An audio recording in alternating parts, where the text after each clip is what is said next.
అనగనగా ఒక ఊరిలో కోరమీసాల బ్రహ్మనాయుడు ఉండేవాడు. బ్రహ్మనాయుడు ఏనాడు ఏ పండుగ చేసుకునేవాడు కాదు.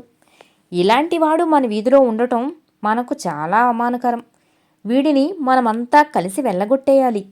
మొన్న ఈ మధ్య మన ఊరి అమ్మవారి జాతర అయితే వీడు ఒక్క రూకైనా రాల్చాడా అంటే అదీ లేదు.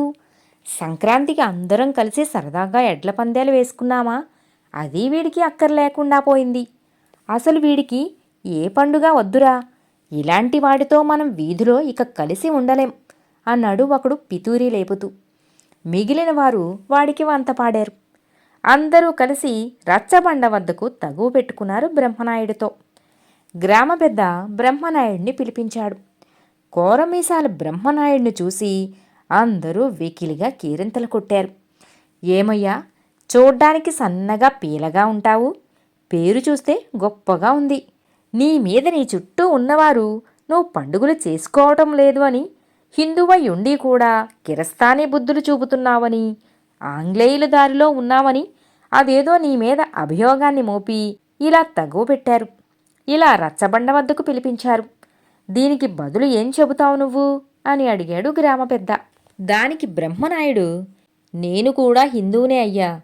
నాకు పండుగ చేసుకోవటానికి ఏమాత్రం వీలు లేకపోవటం వల్లనే ఈరోజు మీ మధ్య ఇలా అనుమానింపబడి నిలబడ్డాను.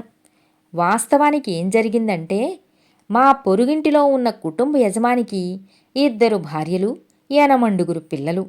నిత్యం కొట్లాటలే. ఏ పండుగ అని నాకు తెలిసేది వారి వల్లనే. ఏ చిన్న పండుగ వచ్చినా చాలు, తిండి దగ్గరో కొత్త బట్టల దగ్గరో తగువులే తగువులు.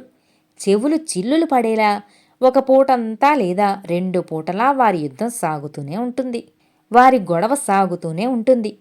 నేను వాళ్ల మీద తమకు ఫిర్యాదు చేయాలి. అనవసరంగా నా మీదే ఇప్పుడు మీరంతా ఫిర్యాదు ఇచ్చారు. ఇక నేను ఎలా పండుగ చేసుకోగలను? మీరన్నట్లు ఎడ్ల పందాలంటే నాకు భలే సరదా. కానీ ఏం లాభం?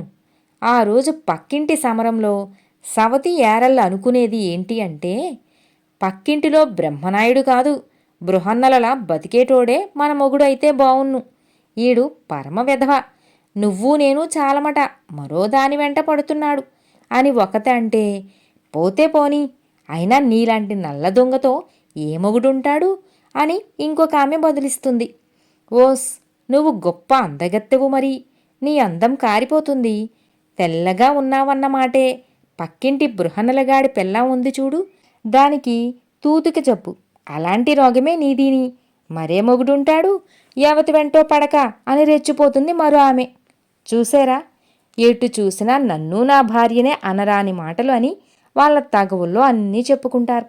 అనరాని మాటలు వాళ్ళ తగవుల్లో దొర్లుతూ ఉంటాయి.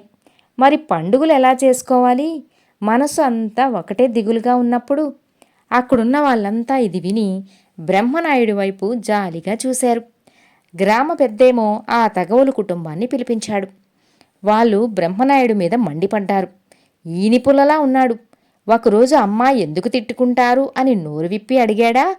మా పాటికి మేము తన్నుకు చస్తున్నా వీడికి ఏమీ పట్టదు. పెళ్ళాం చాటు మొగుడు, ఎప్పుడూ ఒకటే వికవికలు పక్కపక్కలు. అందుకే వీడికి మా తిట్లతో బజాయిస్తూ ఉంటాం. ఏమాత్రం దాచుకోకుండా చెప్పేసింది ఆ కుటుంబం. దాంతో అక్కడున్న వారంతా బ్రహ్మనాయుడిని మరింత జాలిగా చూశారు. ఆ తర్వాత బ్రహ్మనాయుడు ఇల్లు ఖాళీ చేసి ఊరు వదిలి వెళ్ళిపోయాడు. పాపం, పక్కింటి పోరు పండుగంత వేడుకగా ఎన్నాళ్ళు భరించాడు. అతడి గురించి గ్రామస్తులు ఇలా జాలిగా అనుకునేవారు. కథ సమాప్తం.